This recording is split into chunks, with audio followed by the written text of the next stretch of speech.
Number 5. The frilled shark. Chlamydoslacus angeneus and Chlamydoslacus africana, or better known as the frilled shark and the frilled South African shark, are the two extinct species of shark that swam our oceans. Thank gosh. Well, actually, still kinda do. The frilled shark is considered a living fossil, not just its age and time spent surfing the coast, due to its primitive eel-like physical trait, the brown color, the jaws, 8-foot body, and the way its fins, spine, and head move under the water are common in ancient serpents and water creatures. So this thing is like an eel-serpent-shark hybrid. Yeah. Little jarring. Commonly referred to simply as the frilled shark because of its 6 pairs of gill slits at its throat. It swims amongst the Atlantic and the Pacific Oceans, usually in deep, dark, murky waters of the outer continental shelf and upper continental slope. These deep dive sharks usually live and sleep near the ocean floor. Okay, that's a good sign, of course. They live on a diet of cephalopods, smaller sharks, and even swim to the surface at night to feed what's floating atop on the surface. When hunting, the frilled shark moves like an eel, bending and slithering to swallow prey with its long and flexible jaws, which are equipped with 300 rows of recurved, needle-like teeth. So am I just gonna like snorkel into one of these things any day now? Well, good thing is they're really hard to find.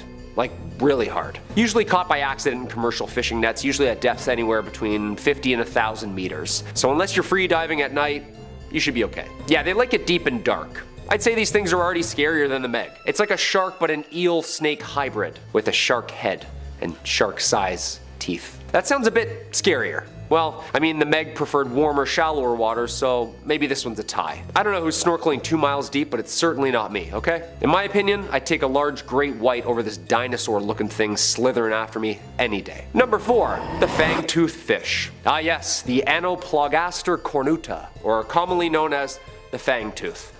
I wonder why. Though they spend most of their time in the deep, common fangtooths are known to migrate towards the surface at night. Sorry, the fangtooths are known to migrate towards the surface at night. That is the scariest sentence I've ever said. Dude, these are way scarier than this giant ancient shark. Like, all the scariest things come out at night, you notice that? And root canals, but they're usually done during the day. The word Megalodon is Greek words meaning giant tooth. I'd take big teeth over this thing chasing me around any day. Thankfully though, this guy is only about 1 foot in length. Okay, that's not so bad. The fish has a mouth that are full of long snake teeth, perfect for hanging onto its prey as they shake. The lockable jaws ensure that, although thrashing may occur, the fangtooth's teeth are locked clamps that effortlessly swim with dinner in its mouth, just getting dragged deeper and deeper down, wiggling and can't move, trying to run for their lives. Well, swim for their lives. And fish of any size. I'm sorry? Yep. Any size. Common fangtooths have been recorded at depths of about 5,000 meters, so whatever lives down there, it's game on. Look at this thing. I was scared of sunfish and seaweed brushing up against my legs. This thing swimming by me, this thing? It looks like a night terror in itself, stalking their preferred prey of crustaceans and of course, other fishes the same size. Common fangtooths are more active than many other deep sea fish and seek out food for meal and sport rather than being purely ambush predators eating when they're hungry. That's terrifying. Packing up for the long winter, huh? Their huge mouth and very long teeth ensure that they are able to attack prey and actually hold on while they relocate them to a deeper, darker spot where they can kind of take their time on the meal. I've swam with sharks. In my opinion, this thing's way scarier. Like, eating small critters running around the ocean floor, sure, but also imagine eating something the same size of itself with teeth? No problem? Slowly devouring it, bite by bite? Yeah, that's way scarier. Come on. Just reattaching itself every bite?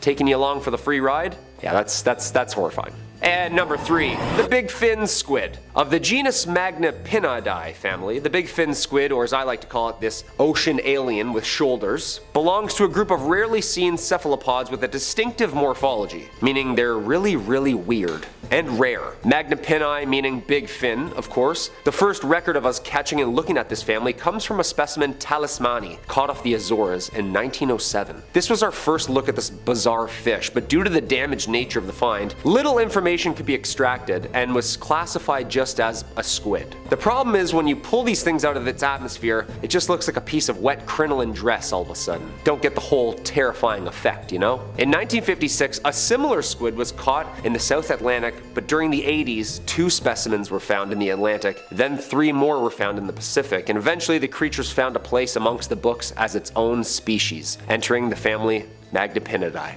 Squids. Okay, so it's not actually a squid, but loosely related. Like a third cousin of maybe alien origin. This thing looks like it crashed here on an asteroid, I'm just gonna say it, doesn't it? Like there's only 12 of these, not many. The arms and tentacles are the same length. The appendages are also huge and held perpendicular to the body, creating the appearance of a illusion of arms and elbows, giving its trademark alien figure. Most remarkable is the length of the elastic tentacles, which has been estimated around 20 to 30 times its mass and length. Deep sea video evidence puts the total length of the largest specimens at 10 meters long.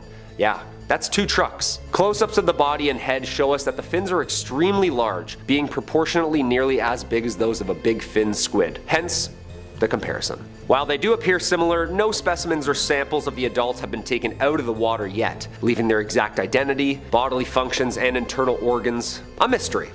Awesome. Yes, more mysteries under the water. Alright, I only had really bad night terrors already. Let's just add this in there. Yeah, I'd take a shark swimming with a brain at me rather than this alien thing swimming up to me and just staring at me, trying to understand me for about an hour. Terrifying. Number 2, the gulper eel. Uripharynx pelicanoides. The pelican eel, or what I just said, is basically a deep sea eel. Like deep sea. If you've seen the Ridley Scott's Alien film franchise or the Predator universe, you'll know that this thing looks exactly like that. Yeah, am I wrong? But instead of like 8 feet tall, it's only 3 feet tall. Yeah, still terrifying. The pelican eel has been described by many synonyms, yet nobody has been able to demonstrate that more than one species of pelican eel exists. Riding solo, huh? That's creepy. One of a kind kinda deal. It's also commonly known as the gulper eel, or umbrella mouth gulper eel, due to its terrifying size and function of its mouth. The mouth and jaws resemble a pelican's gulp, hence the name. The morphology of the pelican eel can be difficult to describe because they're so fragile and oddly shaped that they become damaged when they're pulled out of the deep sea's immense pressure. We can't just swim all the way down there and take pictures, you know? The pelican eel's most notable feature, its mouth, which is much larger than its body, like 5 times the size. The mouth is loosely hinged and can be opened wide enough to swallow a fish 3 times its size. This thing has like a lower mandible of a python, just like unhinging it before dinner. The lower jaw is hinged at the base of the head with no body mass behind it, making the head look abysmally huge. It's basically a swimming mouth with a spine, tail, and I think a brain? Yeah, we don't really know yet. With dot-sized eyes, yeah. It usually is always moving too, rarely stationary. It hunts in some sort of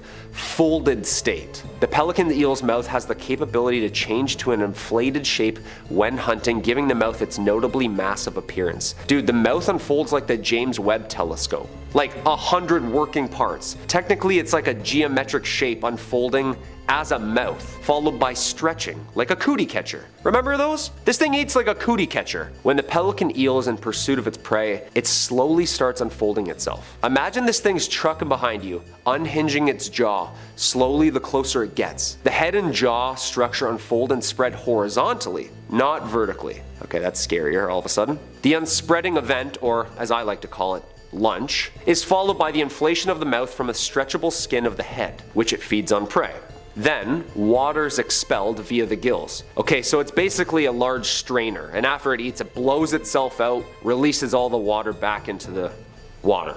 Just wrings itself out. Come on, this thing is horrifying. Thank gosh it only eats crustaceans and creepy little crawlies on the bottom seafloor. And number 1, the phantom jellyfish. Stygiomedusa gigantea. I love that word. Commonly known as the giant phantom jellyfish, is a part of the monotypic genus of deep sea jellyfish. Stygiomedusa. With only around 110 sightings in 110 years, it's a jellyfish that is rarely seen. Well, I guess like once a year. I don't know, I'm not really good at math. Believed to be widespread throughout the world, it thrives in all oceans and seas, with the exception of the Arctic Ocean. Yeah, a little too cold for it. The Monterey Bay Aquarium remotely operated underwater vehicles have only sighted the beast 27 times in 27 years. Dude, what's with all the matching numbers? Is this CIA run? A study conducted by the Journal of the Marine Biological Association of the UK revealed info regarding the species and had this to say. The gigantea is thought to be one of the largest invertebrate predators on this planet. planet. One more time please. The largest predator. It is commonly found in the ocean's midnight zone, reaching depths of about 7,000 meters. Deepest human free dive is about 300 meters. Okay. Yeah, we're good. Unless you have a wide lung span. The largest predators in the deep sea, the giant phantom jellyfish's typical prey consists of plankton and small fish. The S. gigantea tends to be dominant in locations with a low productivity system, meaning it deters other predators of fish. Like, it likes it quiet. A shy eater, I'd say. However, when this thing is hungry, it battles squids, eels, and even whales. Okay, never mind. Just when I thought this thing was really cute, it fights off whales for food. The first specimen, weighing in at 100 pounds, was collected in 1899, but it wasn't recognized as its own species until 1959. Imagine this thing chasing you and catching you, tangling you in like 100 feet of netting tentacles so it can just eat you slowly. Does this thing have a consciousness? Like, you can kind of tell if a shark is swimming near or close to you or what it's kind of feeling. This thing just slowly, softly swimming towards you before it ingests you? Way scarier. Like, I'm convinced these landed here. The oceans are way scarier than things on land. We haven't even started to uncover the whole ecosystem yet. Coming in at number 5, we have Titan triggerfish. These fish are known to be quite aggressive to their prey, and they tend to bite divers who come too close to their nests. These fish are among the largest species of triggerfish, and they are commonly found in lagoons and at reefs deep in the ocean, stretching from Australia to Thailand. Their diet consists of sea urchins, crustaceans, tube worms, and coral. It often feeds by turning over rocks, stirring up sand, and biting off pieces of branching coral. They don't typically feed on other fish, but they've been observed being aggressive and attacking other fish who enter their territory. Along with being aggressive, naturally they get extremely aggressive during the reproduction season when the female is guarding its nest, which is placed in a flat and sandy area and looks roughly cone-shaped. If you dive down and come in contact with the female fish near her nest, it will defend its eggs at all costs, often exposing its erect dorsal spine and swimming rapidly towards you to attack. It is suggested to swim horizontally away from the danger zone rather than going up to the surface right away. Triggerfish can grow up to 30 inches, and their size and oval shape make them very recognizable, along with their threatening looking teeth, and have evolved as an apex predator within their natural habitat. If you're on vacation and are planning to go scuba diving or snorkeling, be careful not to swim near coral reefs because they tend to swim around there, and if you get too close they will attack and bite you. The Titan triggerfish bites are not venomous, they are extremely painful and can cause serious injury. Coming in at number 4, we have flower urchin. Yes, it has a nice name, but it is anything but that. It is considered to be the most dangerous urchin in the world. This urchin has flower-like patterning and are usually a pinkish white to yellowish white colouring with a central purple dot, and that's how it got its beautiful name. They tend to live in coral reefs, seagrass, and sandy environments lower down towards the ocean floor, and it feeds on algae, bryozoans, and organic detritus, and can grow to a maximum diameter of 15 to 20 centimeters.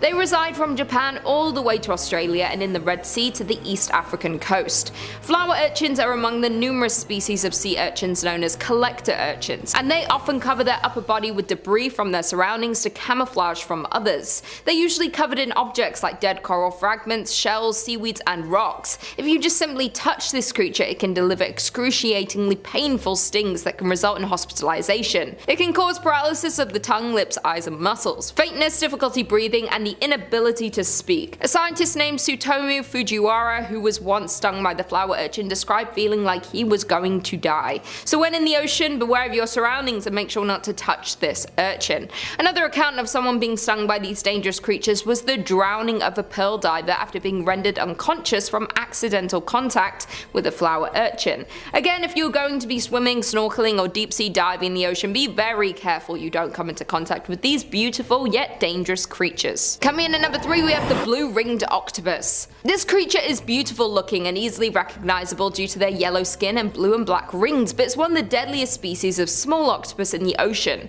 and scientists have even classified them as one of the world's most dangerous animals. To the eye, this creature is beautiful, but their blue and black rings around their bodies change dramatically when they become threatened. Despite only being 5 to to 8 inches in size, their venom is extremely powerful and can be very dangerous to humans if they're provoked. If stung, it can result in a number of things such as nausea, respiratory arrest, heart failure, blindness, total body paralysis, and can lead to death within a few minutes if not treated, or could cause drowning due to the results of the venom, and the inability to swim to the surface. In order to come in contact with the creature's venom, you would have to come into direct contact with the octopus. When faced with danger, the octopus's first instinct is to flee, but if the threat persists, they will then go into a defensive stance and display its blue rings. If the octopus is cornered or touched, the person would be in danger of being bitten and stung by its deadly venom. They are named one of the deadliest sea creatures for a reason, because despite them being such a small animal, they carry enough venom in their bodies to kill up to 26 humans within just a few minutes. These terrifying sea creatures feed crabs, shrimp, and other small animals. They reside in tide pools and coral reefs in the Pacific and Indian Oceans, from Japan to Australia, and their species tend to only live around 2 to 3 years, but this may vary based on their nutrition, temperature, and intensity of light. Be extremely careful when in the ocean. Be sure to watch out for these terrifying creatures. They would be easy to see due to their bright colours, but if spotted, swim away fast before you get attacked. Coming in at number 2, the box jellyfish. This is a species of jellyfish that usually tops the list of the most dangerous sea creatures in the world, and the world's most venomous creature. At first look, its appearance isn't too threatening, but if stung, it is life-threatening. The sting can result in death in less than 5 minutes. The most recent death from a box jellyfish sting was in February 2021 to a man who passed away 10 days after being stung while swimming at Cape York Beach in Australia. Before that, the last known fatality was in 2007, and total of 79 deaths since the first report in 1883, and that's just in Australia alone. In the Philippines, there are far more fatalities, with up to 40 deaths annually. In Thailand, after a man died in 2014 from a box jellyfish sting, they enhanced their first aid stations on beaches, but yet the next year 2 more fatalities occurred due to this deadly sea creature. Unlike some jellyfish, the box jellyfish can swim, which means they're capable of hunting for prey and can move through the ocean at a very fast pace of up to 8 miles per hour. They actively hunt their prey, which tend to be smaller fish and invertebrates including prawns and baitfish. Unfortunately, the box jellyfish has many enemies like crabs, different species of turtles, rabbitfish, batfish, and butterfish, but their swift swimming and venomous stings help themselves stay alive. An interesting fact about box jellyfish is that in Hawaii, the number of box jellyfish peak after a full moon, which is apparently when they come near the shore to spawn. So if you're thinking of going for a swim in the ocean during a beautiful full moon, I'd advise to just wait until the next day, because you don't want to ruin a nice vacation with a fatal box jellyfish sting. No one wants to ruin a vacation by dying. That would suck. And finally, in at number 1, we have cone snail. Just by looking at this little snail sitting in its shell, you wouldn't think it would be dangerous or harmful at all. Their shells are beautiful looking, with colourful and complex patterns on its shell, but don't be fooled, you should never handle this snail. It is one of the most venomous sea snails in the ocean. There are over 600 species of these cone snails all around the world, and they are extremely toxic. The most dangerous species to humans are the slightly larger ones, but pretty much all cone snails are capable of stinging if handled or stepped on, and can be very fatal to humans. Cone snails use a hypodermic needle-like modified radula tooth, and their toxic venom gland is used to attack and paralyze their prey instantly before eating them. The tooth is hollow and barbed and is attached to the tip of the radula inside the snail's throat. When the snail detects an animal nearby that it wants to feed on, it extends a long flexible tube called a proboscis towards their prey, and the radula tooth is loaded with their toxic venom from their venom bulb and is fired into the prey by a powerful muscular contraction. It's like gleeking. They tend to be found in all tropical and subtropical seas in deep areas near rocks and coral reefs. These toxic creatures are carnivorous and predatory, and they feed on small bottom-dwelling fish, marine worms, and even other cone snails. If you're going to swim in the ocean, you shouldn't really ever come in contact with these venomous creatures due to them living on the ocean floor. But if they ever wash up on the shore, be careful if you're collecting shells from your vacation, and make sure you don't pick up any cone shells just in case there's a snail living inside, because it could be deadly. Only 1 drop of their venom can kill up to 20 people. So when swimming in the oceans, be careful and watch out for all these deadly creatures. This is why I never go in the ocean, everything wants to kill you. Coming in at number 5 we have colossal squid. The colossal squid, which is not seen by many humans unless they have washed up on shore, they are considered to be the largest and heaviest squid species in the sea, weighing a total of 1,500 pounds and having a length of 33 feet long, as well as being the most elusive and mysterious creatures of the deep sea. The species were first discovered in 1925 when 2 colossal squid arms were found in a sperm whale's stomach. Then in 1981 another one was discovered, and finally in 2003 the colossal squid was collected for further research of this new and crazy species of squid. But to this day very little is known about this deep sea creature. These squids are also known to have the largest eyes out of the entire animal kingdom, being larger than a human head. Unlike other squid species, have hooks on their arms which are very muscular and strongly attached to their arms, and it's said these hook-like things are used to help the squid hold and immobilize struggling prey.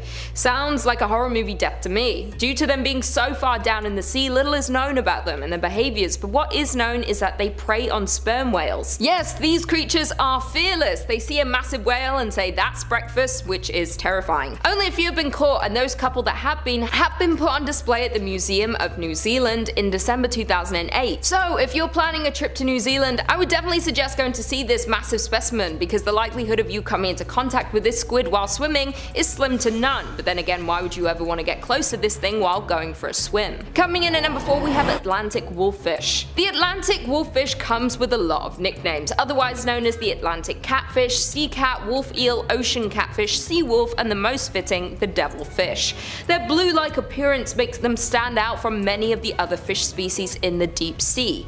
Besides their unique appearance, wolffish actually naturally produce antifreeze to keep their blood flowing due to their extremely cold environment. One good thing about these scary creatures is that they help control the crab and sea urchin populations, which tend to get out of hand quickly and can have a negative effect on the health of a marine system. They have several fang-like teeth in the front, followed by 3 more rows of teeth inside their powerful and crushing jaws. Even their throats are armed with serrated teeth. If that's not terrifying enough, they can grow as long as a fully grown human is tall, so about 6 feet give or take. Their diets consist of large hermit crabs, starfish, crustaceans, large whelks, and sea urchins. These hideous creatures are known for their quick strikes and even quicker kills, because being a part of the deep sea community, it's a fish eat fish world down there, and thankfully we are safe from them up here on land. In fact, the numbers of Atlantic wolffish in the US are actually depleting due to the overfishing, and according to the National Marine Fisheries Service, they are currently considered a species of concern. If you're an avid fisher in the Atlantic Ocean, try to steer clear from these creatures and let them do their own thing. Coming in at number 3, deep sea dragonfish. This is probably one of the ugliest fish I've ever seen, which is why it fits perfectly on this list, and that is the deep sea dragonfish. Sometimes referred to as the scaleless dragonfish, this hideous creature looks like something straight out of a horror movie, with its sharp transparent teeth, slimy skin, and enormous mouth which can open more than 100 degrees. Even though it's not the biggest creature of the deep sea, that doesn't stop it from eating prey 50 times its size, and that is beyond scary. This creature's teeth are stronger than the teeth of some of the fiercest fish predators like piranhas and even great white sharks. The dragonfish is a ferocious predator and can actually produce its own light through a chemical process known as bioluminescence, but when he's not hunting prey, he can easily disappear into the darkness of the deep sea and lurk in his habitat, 1,600 feet under the surface of the ocean. The deep sea is the darkest and deepest corner of the ocean, with crushing pressure and lack of oxygen and light. It makes it extremely difficult for anything to survive down there. Thankfully, this predator is deep down in the ocean, and hopefully none of us will ever come in contact with this hideous water monster. Coming in at number 2 we have frilled shark. The frilled shark is often called the living fossil due to its appearance, looking like a massive prehistoric eel. They have a dark brown exterior and are almost 7 feet long. These creatures are terrifying due to their 40 rows of curved razor-sharp teeth, which is a total of about 300 teeth. First discovered in 1876 by zoologist Ludwig Dodelin, who classified this creature as a discrete species of shark, and a few years later, after much research, it was later named its own species in the shark family, given a name because of its frilly looking gills, and today there are 2 different types of species of the frilled shark. Regardless of how many species there are, I don't want to come in contact with any of them. This creature tends to live in the Atlantic and Pacific Oceans and don't tend to come into contact with humans, but a handful of times they have been been accidentally caught by commercial fishermen. Thankfully, you probably will never come into contact with this terrifying creature because the closest they've come to the ocean surface is 390 feet deep, but typically they reside more than 3 times that depth. They live very close to the ocean floor and survive off of cephalopods, bony fish, and smaller sharks. When hunting for food, these creatures move similar to an eel, lunging and bending to capture their prey and continue to swallow them whole with their long and flexible jaws and of course their massive amounts of teeth. Due to the creatures living in the deep sea, they are rarely seen and for good reasons, but there was rare footage that came out in 2007 of one. If you're not too scared, you can go check it out after this video. And finally, in at number 1 we have stonefish. They are known to live in the tropical Pacific and Indian Oceans, and these deep sea creatures have perfect camouflage to look like a rock on the floor of a coral reef. So even if you somehow were around one, you probably wouldn't even notice it was a fish. They are close relatives to the scorpion fishes and consume other reef fishes and some seafloor invertebrates. They don't actively hunt their prey, they just wait for their prey to come to them, waiting hours at a time, and when their potential target is less than their body length away, they will strike. They have some of the most powerful jaws and very large mouths that create so much pressure they are able to easily trap their unsuspecting prey and swallow them whole. This creature is the most venomous fish in the world. It has 13 spines along its back that can release the venom, and this can kill a human within a few hours. They have a potent neurotoxin secreted from glands at the base of their needle-like dorsal fin spines, which they stick up when disturbed or threatened. The more venom that is injected into you, the worse it will be. Their stings cause terrible pain, swelling, necrosis, and then of course death. These horrifying creatures are actually considered a delicacy in many parts of Asia, such as Japan and China. They are usually cooked ginger and put into a clear soup, but could also be served raw as sashimi. As long as they're prepared correctly and their dorsal fins are removed, they are a dense and sweet snack and considered by many to be good for your health. If you're swimming in the ocean, you thankfully won't come in contact with this killer fish creature because they live on the ocean floor, so you won't have to worry. But if you're curious about the stonefish, you can check out more about it on the show River Monsters. They did an episode in 2017. Even though the stonefish isn't the largest creature in the deep sea, it's their venom that makes them the most terrifying.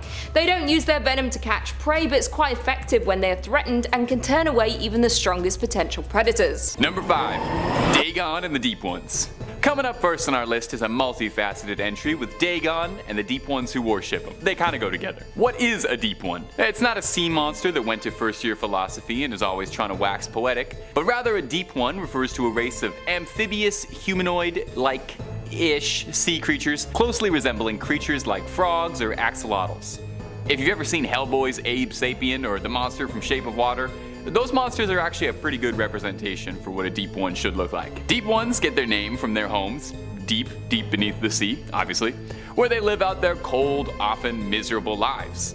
When deep ones do venture to the surface, they do so to sweep humans under their influence, promising them riches in exchange for worship, sometimes even mating with them, creating disgusting hybrid deep ones. And first and foremost, to ingratiate them into the cult of Dagon, worshipping their master, Dagon, a massive deep one of fantastic power. Dagon appears in the short story appropriately named Dagon, which is also a great jumping on point if you've ever been curious about reading H.P. Lovecraft and you didn't know where to start. It's one of the first appearances of any of the Lovecraft monsters at all. Dagon is worshipped by humans and deep ones in equal measure, no doubt thanks to his influence. Dagon is immortal, massive, and commands a lot of respect. It's unknown what the full extent of Dagon's power is, but given that he's an immortal sea monster with dominion over a race of pelagic nightmares that do his every bidding, let's assume that if he really wanted to stir up trouble, it would not be that difficult for him. Just ask the town of Innsmouth how they feel about their master.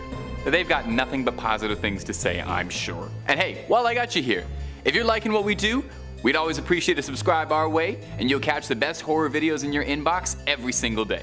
Number 4, the Shoggoths. A Shoggoth or a Shoggoth, I'm really not sure, which does sound a bit like something a 1920s chimney sweep might yell at you to get off. Hey, Shoggoth! Is a disgusting, writhing mess of iridescent black slime and a sea of eyeballs engineered by the Elder Things to function as a race of tools for their will, as they're mostly used for undersea construction.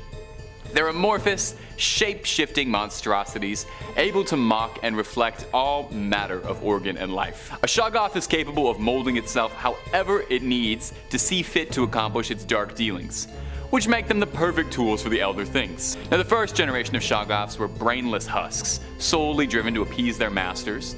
But over the eons of their existence, the shoggoths began to mutate and develop a low form of consciousness, eventually rising up and overthrowing the Elder Things altogether and working for themselves to build their own cities, where they now reside in their city in Antarctica, poorly imitating their old masters, shrieking "Tikali" over and over, an old rallying cry the Elder Things would shout at the shoggoths to get them to work. Poor little amorphous shape-shifting monstrosities. Now, although a shoggoth was intended to serve mostly as a being for construction, they're not without their abilities. A shoggoth is hulkingly strong, capable of crushing a human in seconds, and they're known for using their brute strength to solve problems in their way.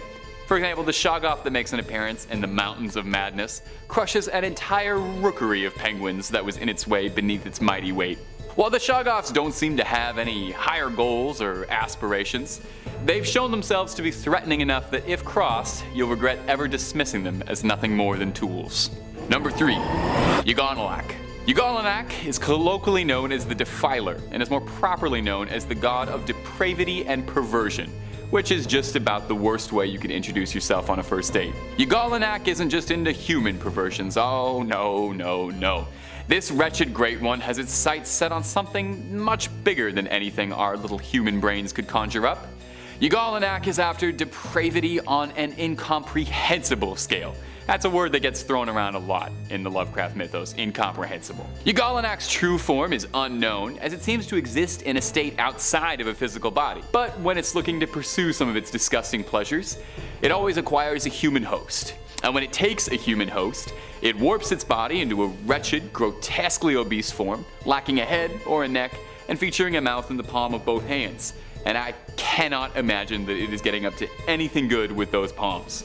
Yuganollak is unlike most other great ones in that it's capable of directly speaking to humans in plain old English instead of indecipherable guttural noises. Its ability to speak English and communicate is what helps it to pursue its dark goals, as it seeks out humans who read perverse and forbidden literature, and it doesn't just hunt 50 Shades of Grey fans. It plants seeds of interest in human minds to research and eventually manipulating curious enough humans to read from the Revelation of Glocki, a cursed book containing Yuganollak's name. When read, it will be summoned. When Yuganollak is summoned, it makes its guests an offer, offering to make the summoner into a priest of Yuganollak, welcoming them into its service. It's best to accept this gracious offer, as a rejection will offend Yuganollak deeply, leading to the summoner to become its next meal. Unfortunate for you, but either way, Yuganollak is very pleased with the outcome. Either it gets a new servant for its life, or it gets a nice little midday snack. Number 2. Nyarlathotep. Now, Nyarlathotep is one of the most sinister entities in all of the Lovecraft pantheon, and one of the most popular beings as well, appearing across several stories in the universe, both by Lovecraft and other authors over the years. Nyarlathotep first appears in the short story, Nyarlathotep, which is also another great jumping on point for new Lovecraft fans who want to get into the lore somewhere and don't know where to start. It's pretty self-contained. Nyarlathotep is unique in the pantheon for several reasons, but first and foremost is its freedom. Nyarlathotep isn't trapped under the sea or in the stars like Cthulhu or Azathoth, but rather enjoys the freedom of the earth as it wanders. It usually likes taking the form of a man, wandering as a tall, joyous, friendly man, all the better for it to influence people with. It's said that Nyarlathotep has thousands upon thousands of forms and manifestations, and we can probably safely assume that most of them are horrifying and sanity-destroying. Nyarlathotep could actually be described as the most human-like of any of the Elder Gods, which makes it all the more threatening. It's able to sway humans easily, gathering cults of personality around it. The original short story in which it appears, Nyarlathotep is gaining influence over the populations by wandering the world, performing incredible miracles, claiming to have lived for 27 centuries, winning over the hearts and minds of legions of followers willing to devote themselves completely for Nyarlathotep's will. Now, Nyarlathotep seems to take a sickening pleasure in driving humans to madness. For Nyarlathotep, death isn't the end game, but manipulating and twisting humans, driving them to insanity, that's the thrill. I guess it gets pretty boring being an unending, unstoppable power beyond the stars. You gotta find something to keep the day exciting, right? Merely being around Nyarlathotep is enough to make a man sick. Nyarlathotep isn't the absolute most powerful entity in the mythos, but it is definitely one of the most nefarious and threatening.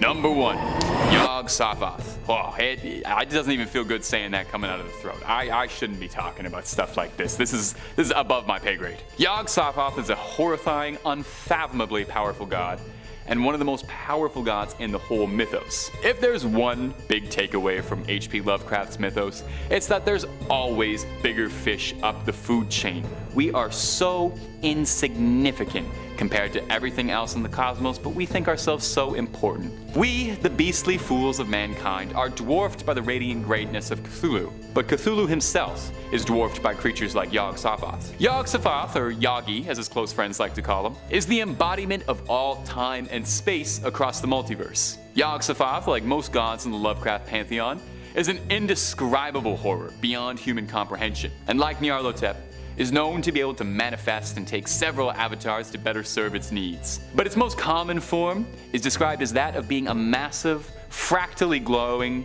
green orbs that continuously merge, separate, and regrow in an unending, spiraling sea of tentacles, tendrils, and eyes. Yog-Sothoth sees all. As the manifestation of time and space across the multiverse, there is nothing that can escape its gaze. It's wise to the entirety of all knowledge. It tempts humans by offering to impart that knowledge to those foolish enough to try and take advantage of that offer, who'll then have their lives utterly destroyed by madness after seeking its favor. The mere sight of Yog-Sothoth in its natural form is enough to destroy the human brain irreparably. Now, Yog-Sothoth's goals are just utterly beyond our understanding. It can't even be truly said that Yog-Sothoth is evil in the manner we understand. Our ideas of morality and good and evil just wouldn't register to a being like this. We're just too small to even begin to comprehend the horrors of the multiverse. And it's best we don't, because the more you try to study something like this, the more your obsession grows, and the more you seal your own fate.